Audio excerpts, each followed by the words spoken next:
Hello everyone! Today we're here with a panel of presentation experts to share some tips and tricks they've learned throughout their careers and time with American. So here today is Wayne Martin, Amy Spychalla, and Brady Johnson. Wayne Martin is our VP of the Sales Resource Group, overseeing strategic operations support, marketing, vendor relations, and vertical markets. So he's been in this industry for over 40 years and has been a key part in American's leadership team for over 18 years. Amy Spychalla is our Director of Strategic Operations Support. She's been with American for 15 years and oversees SOS and marketing. Brady Johnson is our SOS Supervisor and manages the SOS team while taking care of large strategic customer presentations and program implementations. He joined American in 2016 and has over 7 years of industry experience as well. So between the three of them, they've helped execute thousands of customer presentations. So welcome everyone. Thanks, Taylor. Hey, Taylor. Hey, good Taylor morning. made first podcast. Oh yes, so pumped! Woohoo! Awesome. Well, let's just jump right into it. So we're gonna start off by talking about some of the first steps that you might take when you are about to give a customer presentation. So I guess what are some of the discovery steps that we need to take when you're starting off with that process? Okay. I'm going to tee this one off, Taylor, because I think one of the things that Amy and Brady and I talked a lot about with associates is this person that does the most homework, learning who their customer is, what they do, what the opportunities are, that we can focus on and determine the right solution set of products and services to bring to the table, the better chance we have of maybe winning the opportunity. So if you're involved in an RP, that might dictate timetables, but whenever you have the opportunity to slow down a little bit and really start digging deep, there's a lot of ways to do that today by visiting with the customer, meeting with other people, going online, doing a lot of research, but take the time to really understand who they are, what their needs are, and what we can do, and that's going to make you more comfortable when you go in front of the customer and you're doing your presentation. So, and we've got some great tools, right, Amy, that we can use for capturing that information when we're doing that?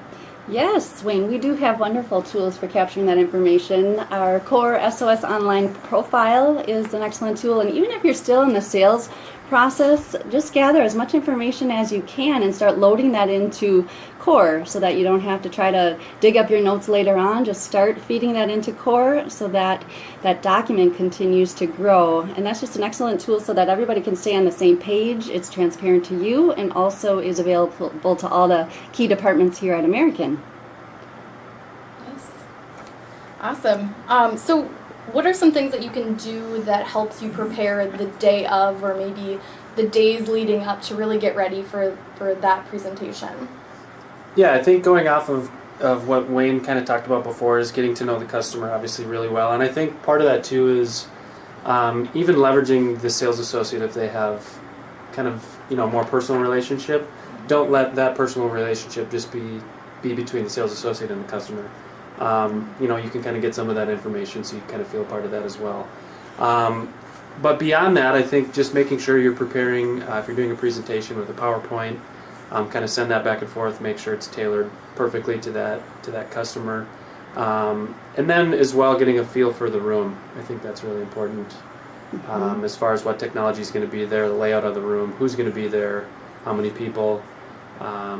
It's nice to know their position in the company, so you kind of know what they're interested in, so you can speak to those different things. Sure. Yeah, and I think, Brady, a really good way to help prepare for the presentation is to make sure you reach out and talk to the Strategic Operations Support Group.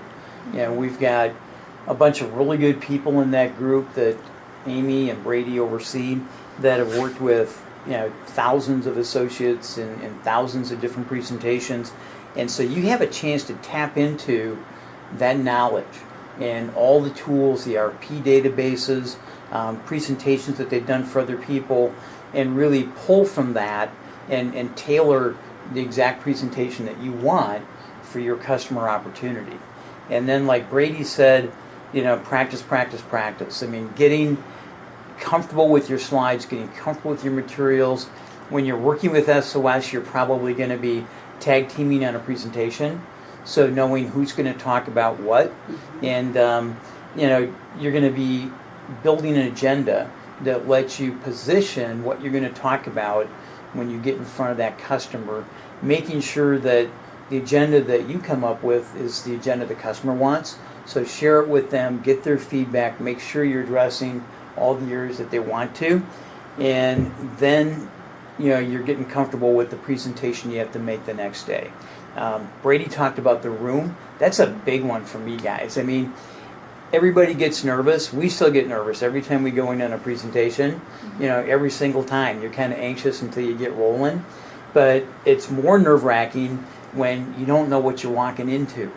And if you have any opportunity, get out there, get in, get with the customer, try to get a chance to see the room that you're going to be in.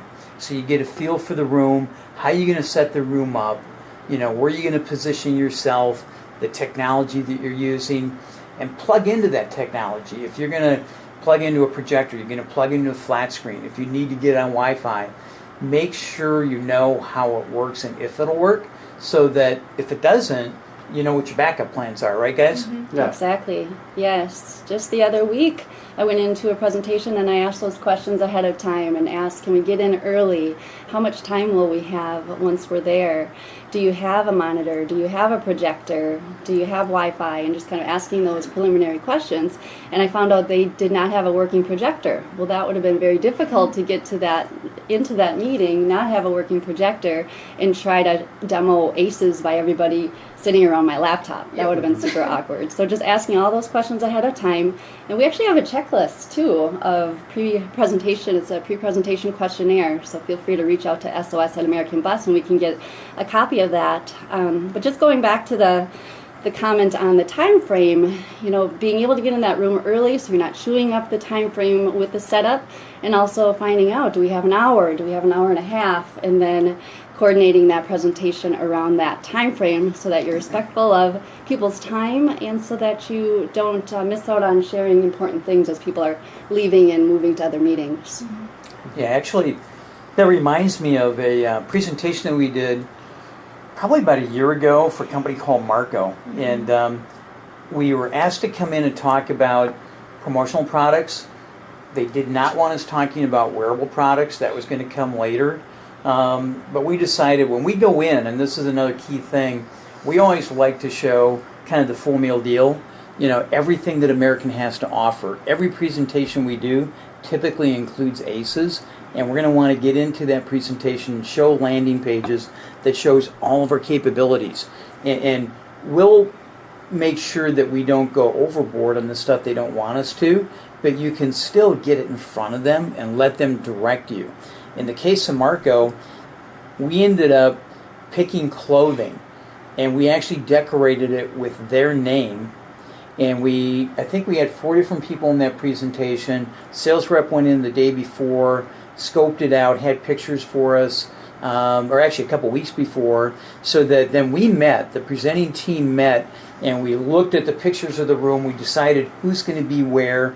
We had a lot of really good samples of promotional products, of wearable products. We had racks and bags and all kinds of things. And we planned ahead of time. Where are we going to put this stuff in the room? And how are we going to stage it? We had design boards that we got from our vendors that Samar does today and Alpha Broder does today. And it really looked cool, and it looked really professional and gave us that retail look and feel. We walked into the room. They were already in a meeting. They went out for a few minutes, but it was a glass wall, so they kind of watched us. And we went in, and everybody went to their job, because we all had decided who's going to set up what. And it went really, really well. And afterwards, they commented on, how organized we appeared to be, and they were kind of impressed by that. So, you can't do that every time, but it's those thoughts in the preparation to be thinking about, in your perfect world, how would you like to have this go? And if you invest the time in scoping it out ahead of time, you're going to have a better chance of that happening. Right, and it makes you more comfortable, too, when you walk in. If all you have to really worry about is the presentation, it's better. Yeah, our team had a lot of fun in that, and I think it's because we weren't so nervous and, scared of what we were going to cover. It was just like we went in and, they seemed so comfortable right off the bat because we were relaxed. Mm-hmm. Yeah, and actually remember when we wrapped that one up, the director of marketing goes, okay, here's the schedule, here's the next steps. I'm going on vacation this afternoon. So I'll be gone for the next week, so nobody's going to do anything till I get back. And we said, hey, that's cool. And we started packing up, appreciate the time. We'll just get our stuff all packed up and we'll get out of here. And while we're doing that, they went out of the room. They came back as we were wrapping up our packing, and they said, well, we just had a quick meeting and we decided that we want to go with you guys. We don't want to wait until she gets back. We want to get the ball rolling right now. This doesn't happen every time, but it's sweet when it does. But they said, and we want to do everything that you showed us. So, good example of, if we'd have just focused on the promotional products, that's all we would have got. But they said, we like all the other ideas that you had too. We'll have to break them down into stages and phases, but we ended up getting the promo products. Then we got the print, which wasn't even what we were called in to do. And then they came back with another RFP for the apparel, which we were able to win as well. So we're doing all the business. But as Brady said, we had a lot of fun with it. We were comfortable with it because we did that prep work up front. Yep. So once you're really prepared for the meeting, let's say you're in the room now, how do you begin that properly? One thing you don't want to do, Taylor, is forget about the person that brought you to the dance. There's always going to be somebody that's been driving the process for the customer, that's invited us to the presentation. You always want to make sure. That's probably the person that, when I talked about making sure that the agenda is on task, that's the same person that you want to say, how do you want to kick this meeting off? Okay, do you want to do that? Do you want us to do that? Don't forget your customer, and qualify that with them, and that's going to tell you how you get it started. And then the second thing, after they've kicked it off, they turn it over to you, and you're going through, usually your second slide is your agenda. The agenda is meant to kind of clear, here's what we're going to talk about. Are we on task? Have we missed anything, that we need to add to be aware of? And don't start doing the presentation from the agenda. That's happened, right, Amy? Oh, it happens all the time, actually. So we just have to make sure as we go into those calls that everybody's on the same page, that the agenda is just structuring the meeting, and then the meat of the meeting will happen on the slides to follow. Yeah, and I think going back to getting into the room early, I think that also helps, because sometimes you get into the presentation and everyone walks in at the same time, sits down, and you're ready to go. But other times, you have people kind of slowly trickle in, and that's a time to, just quickly get to know someone a little bit, so you can kind of have an idea how you can speak to each person and what their personality is. Yeah, well, and what can happen then too, because it happens every which way. You walk in and you have no time to set up because everybody's already in the room. So you got to be prepared for that. So scoping out ahead of time, at least you might kind of know what your go-to is going to be. Sure. But if you get in and you have time and you're doing that, and if you're bringing a lot of samples in, be prepared for the customer to start playing with your samples. Okay? And start asking some questions, and just be aware of that, and you want to make sure that if you've already gotten into some of what you're going to be talking about, that when you get there, you don't get redundant and tell it all over again. So you just have to always be cognizant of what's going on in that room, which really takes us, I think, to the next area that we wanted to talk about, and that is, what do we have to be doing when you're presenting? Besides doing the best job you can presenting, what are you looking for? Body language. Yeah. You're looking for signs. That was a riddle. That was a riddle. You tricky. Just stumping all of us here, Wayne. I need to look at the people in the room right now. What was our body language like? Because they were all spellbound. But yeah, you're looking at who's in the room, what's their body language? Are they getting engaged? They're not engaged. And, because you have to be, the facilitator. And you have to make sure that if somebody's zoning out, that what am I going to do to pull this person back in? And what are some good ideas that we could try when that happens? Brady, you were talking the other day about this happening to you. What did you do? Yeah, so sometimes you get people, seemingly looking disinterested, or, they get on their phone, or they start looking at their emails, or whatever they're doing. I think stopping at certain points and just asking if there's questions. I don't know that you necessarily have to direct them towards anyone, but just engaging the people you're talking to, so it's not just basically a lecture back and forth. You want to make sure that there's always two-way communication going on. Also, kind of part of getting to know who's there and their titles, what they're interested in. There can be times where you direct questions at some of the people in the room. If you want to specifically engage the person across the table, knowing what their role is, asking specific questions to them, getting maybe their pain points or what they're interested in, why we're here today, things like that. Just making sure that everyone feels engaged and involved in the process. Right. I think you make a good point. We've touched on this a couple times, but just doing the research, making sure we know who's going to be in those meetings and what their titles are, so that we make sure that as we're developing the content, if we've got a bunch of IT people there and no marketing people, we're going to structure our presentation a little bit differently than if we're meeting with marketing folks. Right. That's usually a tough one, isn't it, when there's a lot of IT people there? A lot of IT. That's when we bring in kind of our little schematic of how we're watching, make sure our technology stays up and current, and that SLA platform, definitely. Yeah. So what about webinars? I mean, we talk about social cues, but that can be really tricky when you're not actually in front of the person. What are some ways that you can engage people even if you're not in the room? Yeah, I think, well, first off, just in my experience, if, a lot of times us being at the home office in Minnesota, it's hard, we don't get out and about all the time to go to these presentations, but if at all possible for the sales associate, to have just one person on site to kind of keep everything flowing, and they can read the body language, that's very helpful. But webinars, it's kind of a whole another animal because you're not actually in the room.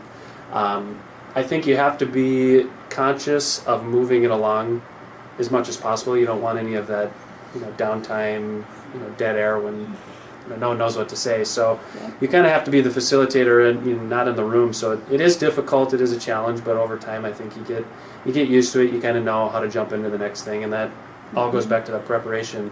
When you know what your next topic is or the next point you want to hit on, you're ready to go, and you don't have to have any of that downtime.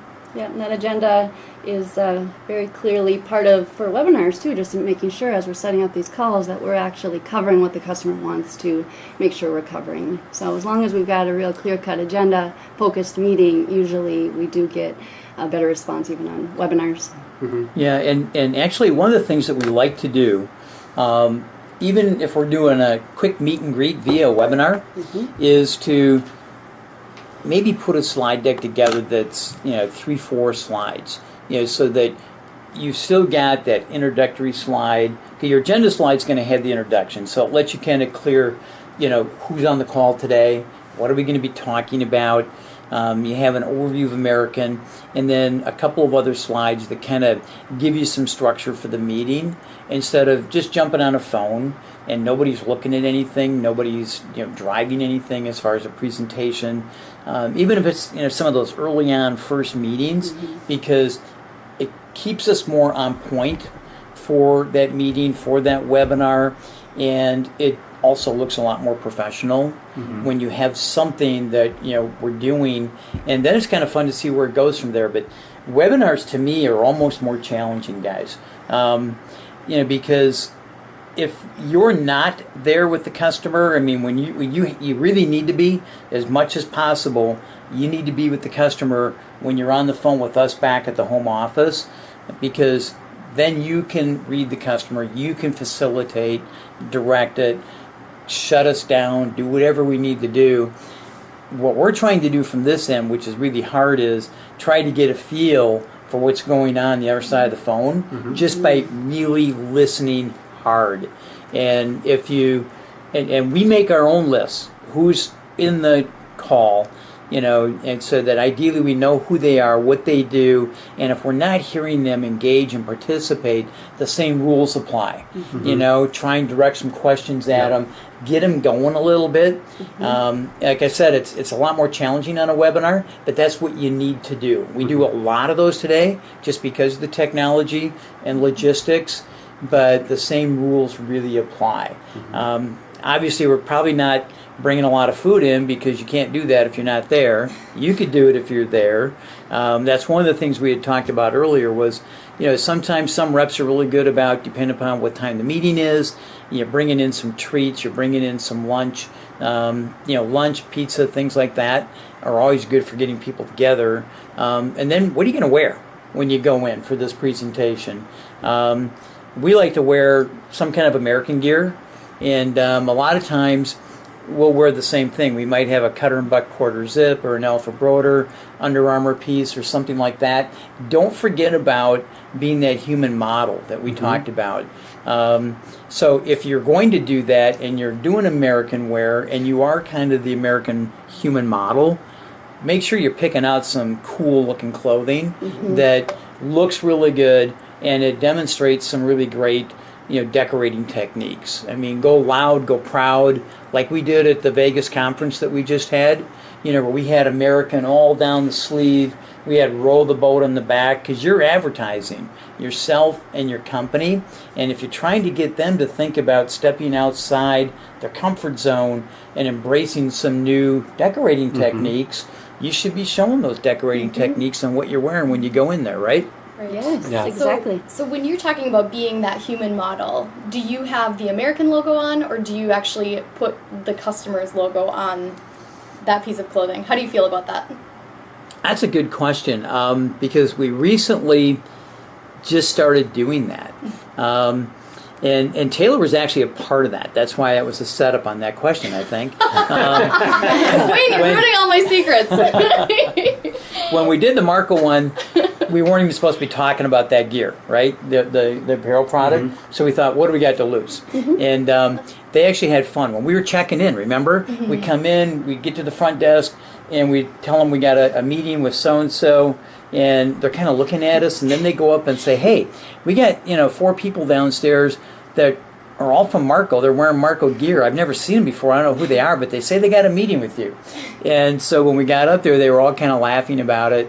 And but at the end of the day, it's what they really like. They said, you guys are wearing better stuff than we actually have today in our existing program. Right. Then I think was Daimler's the next one that we did that for, right? Yep. And I think keeping it like light and funny and making a joke about it right away is important too, so that they aren't really confused about why you're wearing their apparel. Like it was a great segue for us, but we made it a very we made it a point that we mentioned it right away so that it didn't get weird. And if I remember correctly, I think on the Daimler one, our sales associate, who's Dick Brimmer, he was telling us, conservative guys, you got to be conservative. Even though they got these big trucks and Western Star and Freightliner and Thomasville buses, they're pretty conservative. And we said, well, but they're missing the boat. They're not having fun. They're not getting a chance to really get their name out there. So we'll be conservative on a lot of the research we did, the products that Taylor had selected, and all the stuff that we were showing in the presentation and the samples we had there. But we said we can have some fun with the apparel product. And we did. And time again, that's helped us get them outside of their comfort zone and understanding there's a lot out there, because again, that's our role, right, as American reps, is to differentiate. You have thousands of competitors that are all going to walk in and they're going to say some pretty good stuff, and they're going to throw catalogs on the desk if it's promo, and we don't want to just do that. We always talk about, there's all kinds of competitors that can put a catalog on your desk and say, pick something out, and if you like it, give me a call. But we don't want to do that. We want to demonstrate what's the value American, through the home office, through its associate in the field, by doing its homework, what's the value we bring and how we can help you differentiate, how we can help you on the creativity side, how we can play the role of maybe being a boutique advertising agency, because some of our good competitors are doing that. And that's where you need to come back, talk to us, and we'll help you find the right resources to do all the things that we're talking about. But just some good tips here. So yes, one other thing too, as we talk about trying to get into the room early, into the organization early, is really keying on what the employees there, how they are dressed. Is it corporate casual? Is everybody in jeans? Are they wearing suits and ties? It's nice to know that up front so that you're not underdressed as well. And then you can scope out and see different areas within the organization. Are there delivery folks and what are they wearing? And that will really help too as you determine the samples and ideas that you bring into that meeting. Yep. That's really, really good. And practice, right? Practice, practice. And even one more time. Yep. Practice again. Yes. And actually, when you do the practice, don't just read the slides, but talk out loud. I mean, do it like you're going to be presenting. It sounds, kind of dorky. It sounds like high school, but we still do it today, and we try to do it with reps. When we're traveling, we're in the field with you. We like to run through it. Again, it's just that prep work. So we talked a lot about, what to do to get prepared, what to be doing during the meeting. What should we be sure that we don't do during presentations? Yes. Interrupt. What? Never interrupt. So even if you're on a webinar and somebody makes a sniffling sound, stop and see, was there a question? And sometimes they say, no, continue on, but just make sure that the customer gets to speak. And as you're listening to them, the more they speak, the better, and you can learn so much from them, what their pain points are, what they're needing out of this meeting. But so often we're in these meetings and there's a lot of interrupting and talking over people. So just gotta stop, listen, and take your cue from them. Sure. Turn your phone off. Turn your phone off. That's a good one, Brady. Yep. Another kind of going back to the preparation again. Obviously a big part. But making sure everyone in the room that you brought has a part. Yeah. Because there ends up being a lot of times where there just is that person sitting there not saying anything, and it's why were they there? Right. So it's good, again, when you're going through the slides, make sure that everyone's talking to something. I know some people aren't comfortable doing presentations, so they want to rely, maybe on the SOS team because, to a point where we're like subject matter experts, or we try to be. So they want to rely on us to kind of go through everything, but then it seems like who's really my salesperson? Is it the person talking, or is it the person sitting there? That is my salesperson, but not saying anything. So make sure everyone has a part. Yep. Yeah, because if you have SOS involved, when we leave at the end of the day, it's back to you. Yep. And we want to make sure that the customer feels totally comfortable with you, because you got us to the dance, and we're just trying to help, and we're the support team. So that's a really excellent point. And that's in that practicing, we'll work through that to make sure you're comfortable, with whatever your portion is going to be. If you're with us, though, be prepared, because we might kick you under the table. We've been known to do that. Who's we, Wayne? If you are interrupting, because you work so hard to get here. You work so hard to get in front of the customer, get them talking. Don't shut them off. Let them talk. That's what you really have to be able to do. We strategically will arrange ourselves in the room sometimes so that we can give you a little hint about, don't talk over the customer when they start talking. So always be aware of that, because we're all bad at that. We're all salespeople. We like to talk a lot. We're the subject matter experts, like Brady said, but we're also there to learn about them. Yeah, I think best case would be most of the presentation ends up the customer talking to you. Yep. Offering up, the more they talk, the more they're probably going to spill to you. Yes. True. So what's the next thing you shouldn't do in a presentation? Answer your phone?